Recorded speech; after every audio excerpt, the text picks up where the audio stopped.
Hello everyone, welcome back to my channel. Today we are going to discuss about subject-verb agreement. If you have any doubts and problems regarding to this topic, then I will clear it in my video. So let's understand.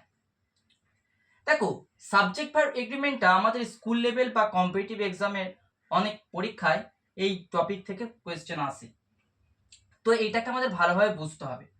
আচ্ছা, subject verb agreement কি? দেখো, আমরা যদি I লিখি, আয়ের পর ME আসে, তাই না? আয়ের পর কিন্তু কখনোই আমরা ইজ অথবা আর ব্যবহার করতে পারবো না। প্রেজেন্ট টেন্সে আয়ের পর এমই আসে, এই দুটো জিনিস কিন্তু আমরা ব্যবহার করতে পারবো না। তাহলে এইটা হচ্ছে একটা এগ্রিমেন্ট যে সাবজেক্টের সঙ্গে এখানে আয়ের সঙ্গে এমই বসবে। দেখো, এখানে যদি আমরা একটা সেন্টেন্স লিখি, আই লাইক হার, এটা কিন্তু সঠিক হবে, কিন্তু আমরা যদি লিখি যে হি লাইক হার, এটা কিন্তু সঠিক হবে না। কেন? হিটা থার্ড পারসন সিঙ্গুলার নম্বর, তো থার্ড পারসন সিঙ্গুলার নম্বরের পর ভার্ব যেটা থাকে সেটার সঙ্গে এস বা ইএস যোগ করতে হয়। এটা হলো একটা রুলস, অর্থাৎ কখনোই আমরা একটা সাবজেক্টের সঙ্গে যা খুশি ভার্ব আমরা কিন্তু লাগিয়ে দিতে পারবো না। এটার জন্য একটা কি রুলস আমাদেরকে ফলো করতে হবে। এইটা হচ্ছে কিন্তু সাবজেক্ট ভার্ব এগ্রিমেন্ট। এবার দেখো, এই যে সিঙ্গুলার ভার্ব যেটা আছে, এই সিঙ্গুলার ভার্ব কোনগুলো? অ্যাম আছে, ইজ আছে, ওয়াজ আছে, হ্যাজ আছে। আর প্লুরাল ভার্ব কোনগুলো? আর, ওয়্যার, হ্যাভ। দেখো, আমি 1-2 করে পরপর একটা একটা করে পয়েন্ট লিখে যাব, তোমরা এইগুলোকে খাতায় নোট করে নেবে, তাহলে তোমাদের সুবিধা হবে পরে। তো দেখো, যেটা আগে বললাম সেটা আবার বলছি, যে সাবজেক্ট যদি থার্ড পারসন সিঙ্গুলার নাম্বার হয় তবে মেন ভার্বের সঙ্গে এস অথবা ইএস যোগ হয়। তার মানে কি, যদি থার্ড পারসন সিঙ্গুলার নাম্বার হয়, থার্ড পারসন কোনগুলো? আমি, আমরা, তুমি, তোমরা বাদ দিয়ে যা কিছু আছে তাই থার্ড পারসন।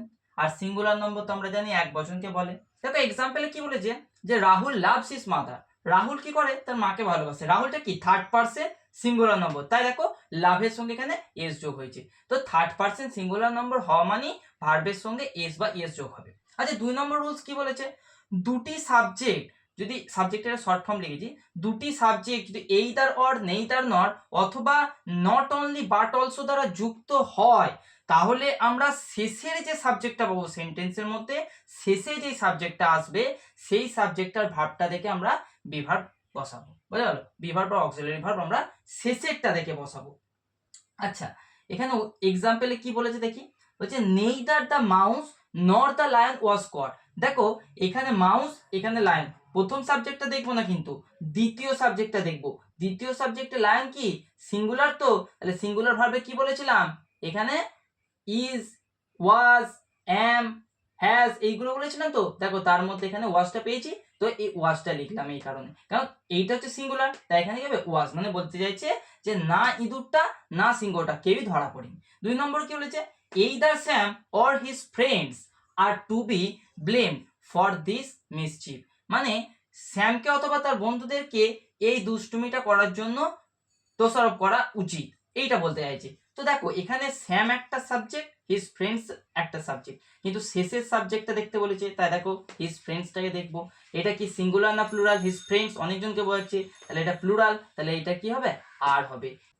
দেখো, 3 নম্বর রুলস বলছে দুটি subject with, along with, together with, as well as, like, unlike ইত্যাদি দ্বারা যুক্ত থাকলে আমরা প্রথম সাবজেক্টটি দেখে ভার্বটি বসাবো। দেখো, আগেরটা কি করেছিলাম, যে শেষের সাবজেক্টটা দেখে ভার্বটা বসাচ্ছিলাম, এখানে বলছে প্রথম সাবজেক্টটা দেখে ভার্বটা বসাবো যদি এইগুলো সাবজেক্ট মানে সেন্টেন্সের মধ্যে থাকে। তো এক্সাম্পল দেখো কি বলছে, যে patience as well as Perseverance is necessary for success. দেখো, ধৈর্য আর কি বলছে অধ্যবসায়ন আমাদের সাকসেসের জন্য খুব নেসেসারি, অর্থাৎ প্রয়োজন। তাহলে এই যে অ্যাজ ওয়েল অ্যাজটা বলেছে প্রথম সাবজেক্টটা, অ্যাজ ওয়েল অ্যাজ থাকলে যদি প্রথম সাবজেক্টটাকে দেখে আমরা ভার্ব চুজ করবো, তাই পেশেন্স সিঙ্গুলার, তাই দেখো ইজ হয়েছে। দ্বিতীয়টা কি বলছে? The captain along with his team is practicing very hard for the forthcoming match, অর্থাৎ আসন্ন ম্যাচের জন্য ক্যাপ্টেন এবং তার টিম প্রচন্ড প্র্যাকটিস করছে ভালোভাবে। দেখো, তাহলে অ্যালং উইথ আছে, তাহলে এখানে প্রথম সাবজেক্টটা দেখবো, প্রথম সাবজেক্ট কি আছে? দ্য ক্যাপ্টেন, সিঙ্গুলার, তাই ইজ হয়েছে। যদি এটা প্লুরাল থাকতো তাহলে এটা আর হতো। তাহলে কি বলছে, যে প্রথম সাবজেক্টটা থেকে আমরা কি চুজ করব? ভার্বটাকে চুজ করব। দেখো 4 নম্বর রুলসে কি বলছে, each of, none of, neither of যদি সেন্টেন্সের মধ্যে থাকে তাহলে সাবজেক্টটা প্লুরাল হবে আর ভার্বটা কি হবে, সিঙ্গুলার হবে।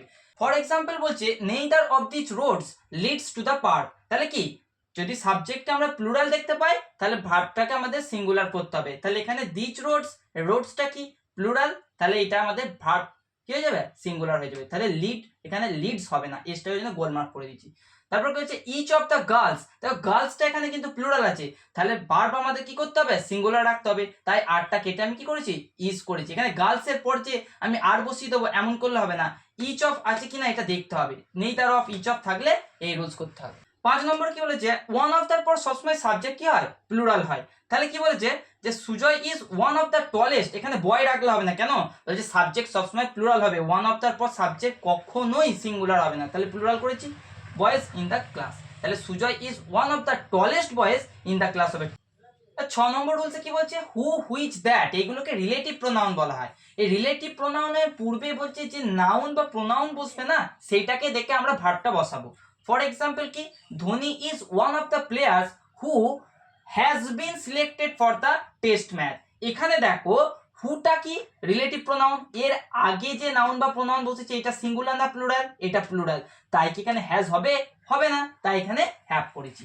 2 নম্বর কি হচ্ছে, দেখো Rabindranath is one of those writers who has won acclaim the world over. তাহলে দেখো এখানে হু এর আগে কি আছে, রাইটার্স আছে। আচ্ছা রাইটার্সটা সিঙ্গুলার না প্লুরাল, রাইটার্সটা অবশ্যই প্লুরাল, তাহলে প্লুরাল হলে কি হবে যে এখানে হ্যাজ হবে না, হ্যাভ হবে। তার মানে কি বুঝলাম, যে রিলেটিভ প্রোনাউন দেখবো, রিলেটিভ প্রোনাউনের আগে যদি সাবজেক্টটা সিঙ্গুলার না থেকে প্লুরাল থাকে তাহলে এখানে আমরা কি করব, প্লুরাল করব, আর যদি এখানে সিঙ্গুলার থাকে তাহলে এখানে আমরা কি করব, সিঙ্গুলার করব। 7 নম্বর রুলসে বলছে সেন্টেন্সের শুরুতে যদি মেনি এ অথবা অ্যান থাকে তাহলে সাবজেক্টও সিঙ্গুলার হবে আবার ভার্বও সিঙ্গুলার হবে। এক্সাম্পল কেমন, many a man have come to India from Bangladesh to live here permanently.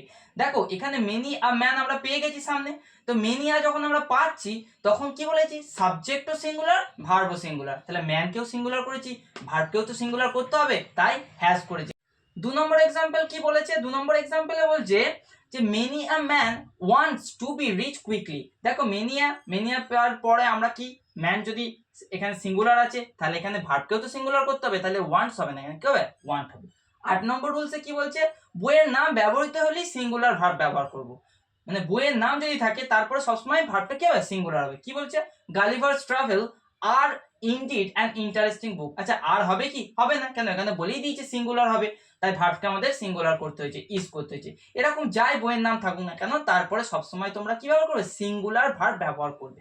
দেখো 9 নম্বর বলছে দুটি সাবজেক্ট যদি একটি ব্যক্তি বা বস্তুকে বোঝায় তাহলে আর্টিকেলটা প্রথম সাবজেক্টের আগে বসবে আর ভার্বটা সিঙ্গুলার হবে। For example the artist and writer have died. দেখো আর্টিস্টের আগে দা বসেছে, হচ্ছে প্রথম সাবজেক্টের আগে দা মানে আর্টিকেল বসবে, দা বসেছে, কিন্তু এইখানে কি বলেছে, ভার্ব বলেছে সিঙ্গুলার হবে, তাই এখানে হ্যাভ হবে না, হ্যাজ হবে। ক্লিয়ার হচ্ছে। 10 নম্বরের রুলসে কি বলছে, দেখো ইচ, এভরি, এই দুটো জিনিস কিন্তু সর্বদা কি সিঙ্গুলার ভার্ব আর সিঙ্গুলার প্রোনাউনের সঙ্গে ব্যবহার হবে। For example each girl were told to bring their book. দেখো রং, এটা পুরোপুরি রং, কেন, কারণ গার্লটাকে আমাদের যেমন সিঙ্গুলার করেছি মানে প্রোনাউনটা, সেরকম ভার্বকে আমাদের কি করতে হবে, সিঙ্গুলার করতে হবে, অর্থাৎ এখানে ওয়ার হবে না, ওয়াজ হবে, এখানে দেয়ার হবে না, এখানে গার্ল মেয়ে, তাই এখানে হার হবে। দেখো লাস্ট এক্সাম্পল কি বলছে, each student was told to bring their book. এখানে দেয়ার বুক হবে না, এখানে কি হবে, হিজ বুক হবে। কেন, কারণ এখানে আমি বলে দিয়েছি যে প্রোনাউনও আমাদের কি করতে হবে, সিঙ্গুলার করতে হবে। আর একটা জিনিস তোমাদেরকে বলে রাখি যে যদি তোমার মানে সাবজেক্টটা, এই যে সাবজেক্ট যেটা আছে না এখানে স্টুডেন্টটা, এটা তো জেন্ডারটা যদি ইনডেফিনাইট হয়, অর্থাৎ মানে বোঝা না যায় যে ছেলে বলছে না মেয়ে বলছে, তাহলে কিন্তু সবসময় এখানে আমরা ছেলেই ব্যবহার করবো প্রোনাউনটা, প্রোনাউন কি করবো সবসময় ছেলে ব্যবহার করবো।